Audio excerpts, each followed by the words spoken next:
만물이 생동하는 참 아름다운 봄날입니다. 저는 예전엔 가을을 참 좋아했습니다. 가을에는요, 먹을 것이 많아서요. 그런데 제가 이곳 덕곡교회로 부임하고 나선 봄이 참 좋아졌습니다. 예전엔 봄이 오는 소리를 듣지 못했어요. 주로 대전에서 사역을 했기 때문에 봄이 언제 오는지를 잘 모르고 봄을 지나쳤던 것이죠. 그런데 이곳에 오고 나서는 봄이 오는 소리를 너무나 잘 듣게 되었습니다. 그리고 또 볼 수도 있게 되었습니다. 그래서 저는 봄이 참 좋습니다. 저는 이 교회로 오는 길가와 또 이 교회 주변 산속에 있는 벚꽃을 참 좋아합니다. 지금 벚꽃이 만개했다가 조금 지고 있는 그런 상황인데요. 그래도 참 아름답습니다. 그냥 보기만 해도 너무 이뻐서 절로 기분이 좋아집니다. 그런데요, 제가 이 아름답게 피는 벚꽃보다 더 좋아하는 것이 있습니다. 그것은 봄의 연두색으로 돋아나는 새싹들입니다. 그 새싹들을 보면 어찌나 그리 예쁜지, 그 색깔이 얼마나 오묘한지 저는 그 새싹들을 바라보면 너무나 좋습니다. 긴 겨울, 혹독한 추위를 이겨내고 돋아나는 새싹들을 보면 저는 또한 강렬한 생명의 기운을 느낍니다. 그 힘들고 그 추운 겨울을 이겨내고 저렇게 환한 빛으로 돋아나는 그 싹들에게는 강렬한 생명의 기운이 있다는 것을 저는 알기에 저는 그 새싹들을 참 좋아합니다. 살아있다라는 것, 싹을 틔운다는 건 살아있다라는 것이죠. 살아있다는 것은 그 자체로 가장 큰 축복입니다.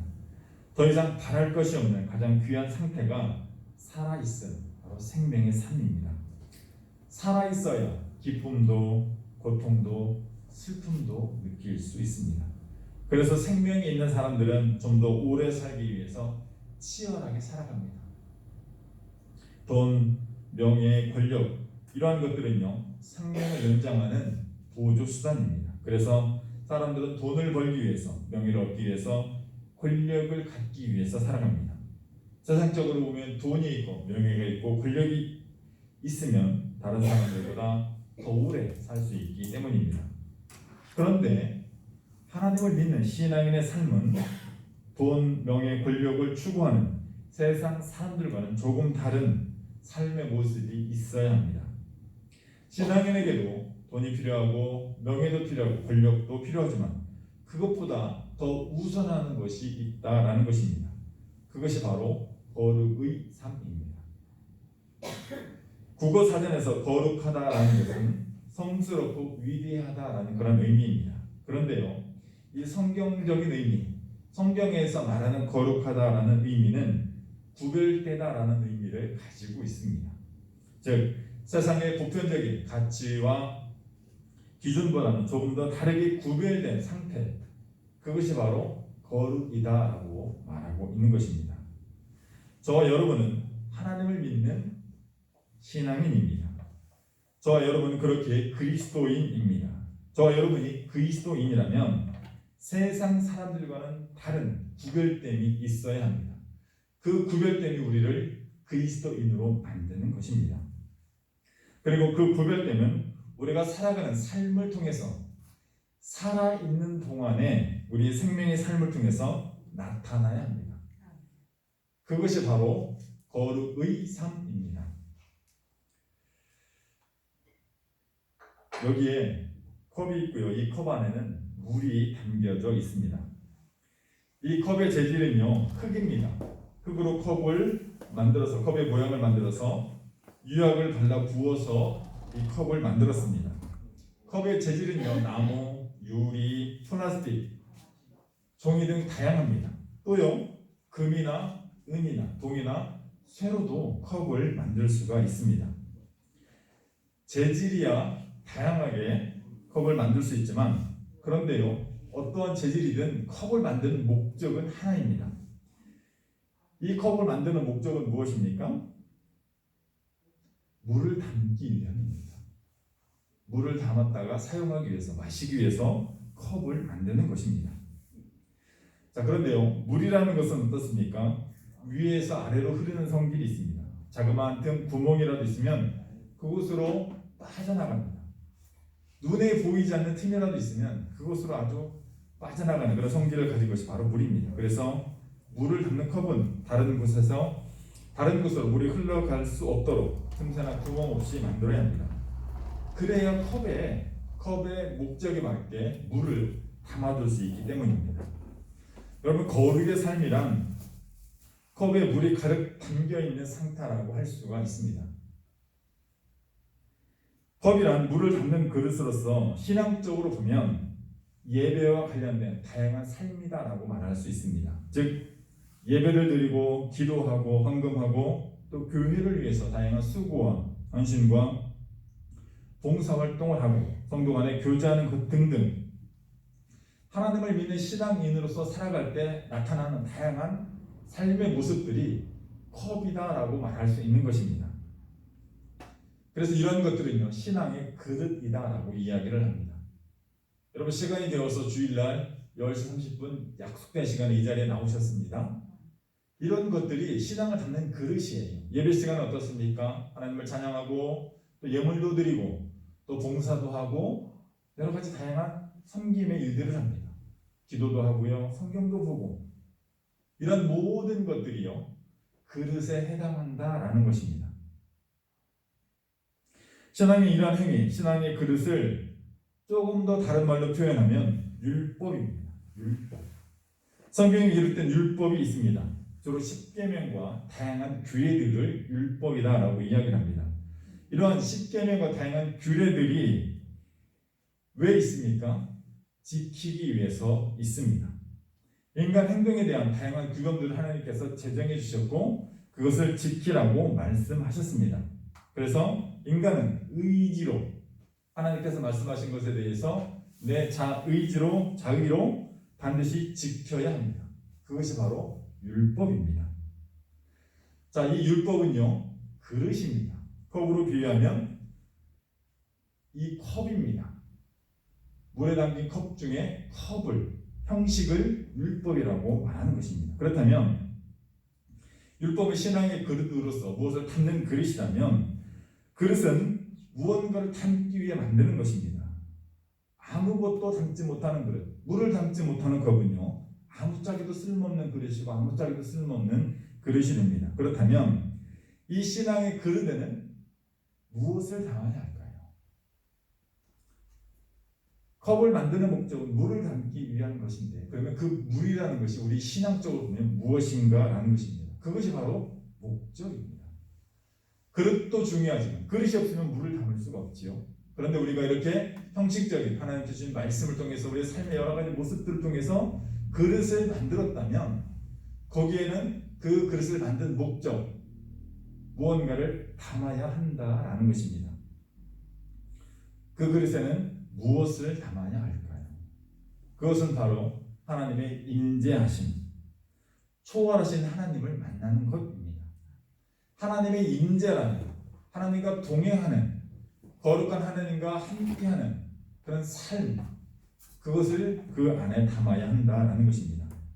자, 우리가 일반적으로 알고 있는 하나님이 있습니다. 그 하나님은 어떤 하나님입니까? 우리가 알고 있는 하나님, 첫 번째는 창조주 하나님이시지요. 천지 만물을 지으시고 주관하시고 섭리하시고 주인 되시는 분, 창조주 하나님을 우리는 알고 있습니다. 우리가 눈에 보이는 아름다운 벚꽃, 파릇파릇 돋아난 새싹들의 주인, 그것을 만드신 분, 또 그렇게 섭리하시는 분이 바로 창조주 하나님입니다. 자, 두 번째 하나님은요, 성자 예수님이십니다. 우리의 죄를 대속하시기 위해 십자가에 달리시고 부활하신 예수님, 그 예수님은요, 하늘 보좌 우편에 지금 계신 분입니다. 그리고 다시 오실 것이다 라고 말씀하신, 그래서 이 땅에 다시 오시기를 기다리시고 준비하시는 분이 바로 성자 예수님이시지요.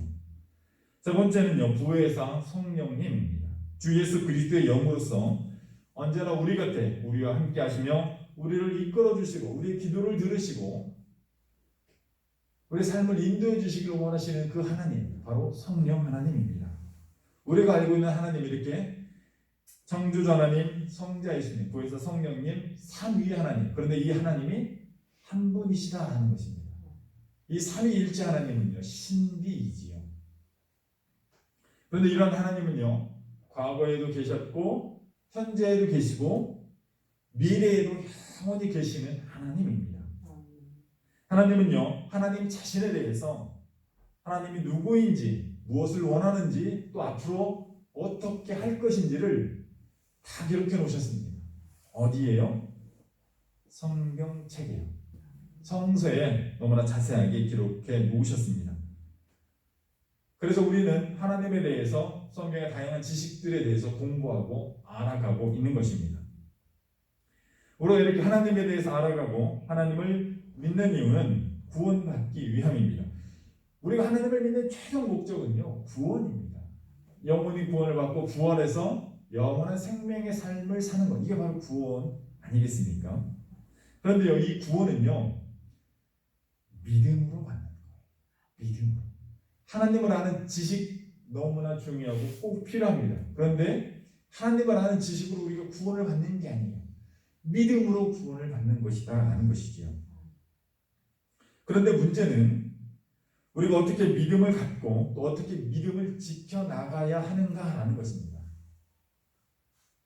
그 모든 것은요 성경에 기록되어 있는데 우리에게는 너무나 막연하다라는 것이죠.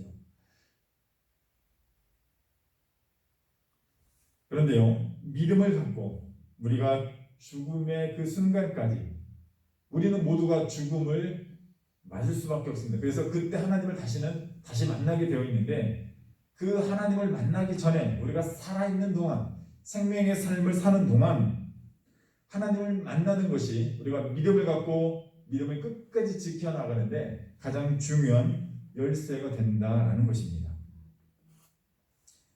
하나님의 임재하신 초월하신 하나님을 우리의 이성으로 우리의 지각으로 직접 만나는 것, 이것이 우리가 우리의 신앙의 그릇에 담아야 하는 가장 귀중한 것이다 라는 것입니다. 장로님 가끔 말씀하시지요. 사석에서든 또 기도하실 때는 3층천을 다녀오셨다고, 교회에 사람들이 붙어서 날아가는 것을 보셨다고, 이 덕공리 교회가 세워질 때 사람들이 흰옷을 입고 강강술래를 하셨다고 여러분 들어보셨습니까? 여러분 이러한 경험들, 이러한 체험이 바로 거룩하신 하나님, 초월하신 하나님 직접 만나는 경험입니다. 우리는 분명 알 수가 있어요. 이것이 내 의지와 내 뜻이 아니라 하나님의 뜻 가운데 하나님을 만나는 경험을 하셨다. 지난번에도 장로님 말씀하시더라고요. 이사 가려고 대전으로 이사 가려고 했더니 그날 밤 꿈에 저기 대전산 꼭대기에 갖다 놓으시고, 그 다음에 또 이사 가려고 준비했더니 월성보 꼭대기에 갖다 놓으시고, 그래서 이사를 못 가셨대요. 왜요? 하나님의 뜻을 그곳에서 구별하셨기 때문에. 거룩하신 하나님을 만나고 그 하나님의 뜻을 깨달았기에 장로님께서는 이 자리를 지키시고 계신 것이다 라고 말씀을 하셨어요. 여러 번 말씀하셨어요. 여러분 이것이 바로 하나님을 만나는 것입니다. 여러분 제가 전에도 몇 번 말씀드렸지만 제가 목회자로 부름을 받게 되어서 이 자리에 서게 된 가장 중요한 이유는 그 하나님을 만났기 때문입니다. 꿈을 통해서 하나님의 음성을 듣고, 꿈을 통해서 만나고 직접 현시의 음성을 듣고 저는 신앙을 하게 되었고 이 자리까지 오게 되었던 것입니다. 이러한 것들이 바로 하나님을 직접 만나는, 초월하신 하나님을 만나는 경험입니다. 아마 이 자리에 계신 여러분들 중에서도 이런 경험이 있으신 분들이 많이 계실 것입니다. 성경에 대한 지식이 아무리 뛰어나고 율법을 아무리 잘 지켜도 시간과 공간을 초월하신 하나님을 만나지 못하면 그것은요 빈 그릇일 가능성이 너무나 많습니다. 그래서 저는 앞으로 당분간 한 2달 정도, 한 달에서 2달 정도를 예상합니다. 하나님을 만나는 이 거룩의 삶에 대해서 계속 말씀을 드리고자 합니다. 자, 그런 상황, 그런 전제 조건 가운데 우리가 오늘 본문의 내용을 좀 잠깐 살펴보도록 하겠습니다. 오늘 본문의 말씀을 꼭 기억하시기를 바랍니다. 어떤 상황 가운데, 어떤 형편 가운데 있을지라도 그 본문을 읽고 그 본문에 의지해서 기도하시길 바랍니다. 가장 중요한, 제가 앞으로 말씀드리고자 하는 모든 것들의 결론이 바로 오늘 본문의 말씀이기 때문입니다. 자, 본문 내용 잠깐 살펴보겠습니다. 오늘 본문의 내용은요, 예레미야 선지자를 통해서 바벨론의 포로로 잡혀간 이스라엘 백성들에게 주시는 하나님의 말씀입니다. 자, 예레미야 선지자의 활동 시기는요, 남유다가 남북으로 갈라진 이스라엘이 북이스라엘이 먼저 아수르에 의해 멸망을 당하고 남유다가 멸망하기 직전, 그러니까 멸망하기 전 40년부터 멸망할 때까지, 또 이제 전해지는 말씀으로는 그 멸망하고 나서도 한동안 예레미야의 사역이 이어집니다. 그러니까는 남유다 예레미야는요, 그 예루살렘이 멸망한, 유다가 멸망하는 그 40년을 활동 시기로 삼았던 것입니다. 예레미야는 남유다의 유력한 제사장 출신으로 하나님의 부르심을 일찍 받게 됩니다. 20대에, 20살에, 20살에 하나님의 부르심을 받게 된 거예요. 그런데 예레미야는 남유다가 멸망해가는 타락하고 혼란스러운 시기에 하나님의 부르심을 받아서 이스라엘 백성들과 유다 왕실을 책망하는 그런 사명을 부여받게 됩니다. 당시 남유다는요, 온갖 우상과 불순종으로 하나님을 떠나 있었습니다. 그래서 하나님께서는 예레미야를 통해서 이스라엘 백성들과 왕실을 향해 회개하고 하나님께 돌아오라라고 선포하시게 되는 것입니다. 또 당시 이스라엘은 친애국 정책을 펼치고 있었는데 바벨론이라는 나라가 아수르를 정복하고 이제 서쪽으로 계속 진군해 오는 거예요. 이스라엘 쪽으로. 그래서 시리아나 이스라엘이든 그 당시에 가장 강대국이었던 애굽의 의지에서 바벨론을 물리치고자 했던 것입니다. 그래서 친애굽 정책을 핍니다. 그런데 하나님께서 예레미야 선지자를 통해서 주시는 말씀은 무엇인가 하면 애굽과는 떨어지고 바벨론에게 순종해라라는 그런 말씀이셨어요. 하나님께서는 바벨론을 통해서 하나님의 일을 이루어 가시겠다. 내가 그들을 도구로 사용하시겠다라고 말씀을 하셨거든요. 근데 이스라엘 백성들, 유다의 왕실은 어떻습니까? 아니요. 애굽하고 친해된다라는 것이죠. 그런데 예레미야가 하는 말은 무엇입니까? 이스라엘 백성들에게 회개하고 돌아오라. 또 왕실을 향해서는 애굽과 친해지지 말고 바벨론에게 순종해라라는 그런 말을 선포하게 되는 거예요. 그러니 얼마나 큰 미움과 큰 고난을 받았겠습니까? 그러던 중 예레미야는 주전 597년 제2차 바벨론 포로로 바벨론에 잡혀간 포로들에게 편지를 보내게 됩니다. 바벨론에게 포로로 중간중간에 여러 번 잡혀가게 됩니다. 그 포로로 잡혀간 포로들에게 예레미야가 편지를 써서 보내요. 그 편지의 내용이 오늘 본문이 속한 예레미야 29장의 내용입니다. 여러분 한번 읽어보십시오. 차근차근. 아주 구구절절 예레미야의 마음이 아주 진솔하게 담겨져 있습니다. 예레미야는 바벨론의 포로로 잡혀간 이들에게 하나님의 말씀을 전합니다. 그리고 그들에게 전심으로 하나님을 찾으면, 온 마음을 다해서 기도하고 온 마음을 다해서 하나님을 구하고 찾으면 너희들이 하나님을 만날 것이다 라고 말씀하시고 있습니다. 하나님을 믿는 신앙인이라면 누구나 하나님을 만나고 싶으실 것입니다.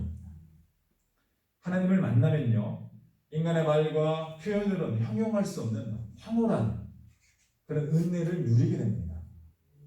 하나님 만나면요, 두렵고 떨리는 것도 있겠지만 너무나 황홀한 그 은혜의 경험이 있어요. 그래서 하나님을 만났던 분들은, 하나님의 임재를 경험했던 분들은 그것을 사모하게 되어 있습니다. 자, 그런데 오늘 본문은요, 하나님을 어떻게 해야 만날 수 있는지를 우리에게 너무나 자세히 가르쳐 주시고 있습니다. 하나님을 만날 수 있는 방법은 무엇입니까? 바로 오늘 본문 말씀이죠. 제가 한 번 더 보겠습니다. 너희가 내게 부르짖으면, 내게 와서 기도하면 내가 너희들의 기도를 들을 것이요, 너희가 온 마음으로 나를 구하면 나를 찾을 것이요, 나를 만나리라. 나를 만나리라. 여러분, 하나님을 만날 수 있는 방법이요, 성경에 기록되어 있다니까요. 우리 하나님을 만날 수 있는 방법은 무엇입니까? 온 마음으로 하나님을 구하고 찾는 것입니다. 개역 한글판에는요, 온 마음을 전심으로라고 기록하고 있어요. 전심으로. 우리가 온 마음을 다해서, 온 힘을 다해서 하나님 구하고 하나님을 찾으면 하나님께서 만나주시겠다라는 것입니다. 살아계신 하나님을 만난다는 것은요, 하나님을 믿는 신앙인에게는 가장 큰 축복입니다. 살아계신 하나님을 직접 만남으로 인해서 하나님의 살아계심을 직접 확인할 수 있고 또 하나님의 말씀을 성경의 말씀을 하나님 주시는 그 말씀을 신뢰할 수 있게 되기 때문입니다. 물론 하나님을 만나지 않고 갖는 믿음이 더 소중한 더 큰 믿음이라고 주님은 말씀하셨습니다. 그러나 하나님을 만나지 못하고 갖는 믿음의 약점이 있습니다. 그것은요, 환난과 고난과 시련이 닥쳤을 때 믿음을 잃어버릴 우려가 있다라는 것입니다. 여러분 지금 코로나19 시기에 어떻습니까? 코로나 바이러스가 확산된 이후에 기독교 교회들이요 다 무너져가고 있습니다. 왜요? 성도들이 교회를 안 나와요. 믿음이 다 없어 사라진다는 거예요.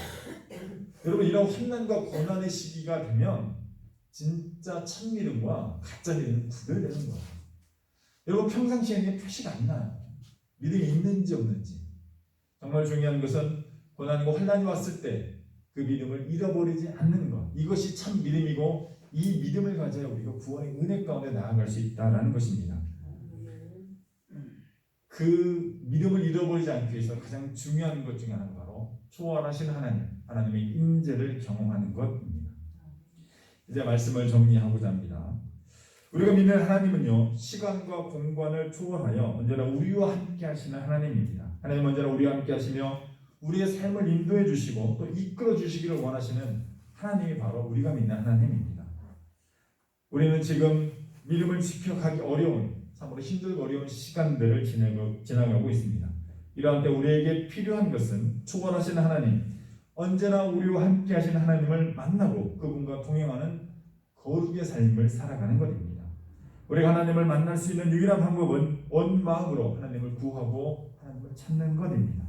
우리가 온 마음으로 하나님을 구하고 찾을 때 하나님께서는 우리를 만나 주실 것입니다. 저는 앞으로 성경에서 하나님을 만난 사람들을 살펴보면서 그들의 거룩의 삶을 살펴보고 그것을 통해서 우리가 하나님을 만나는 은혜의 자리로 나아갈 수 있도록 인도하고자 합니다. 초월하신 하나님의 인재를 경험하며 거룩한 삶을 살아가는 여러분이 다 되시기를 주님의 이름으로 축원드립니다. 아멘. 네, 기도하겠습니다.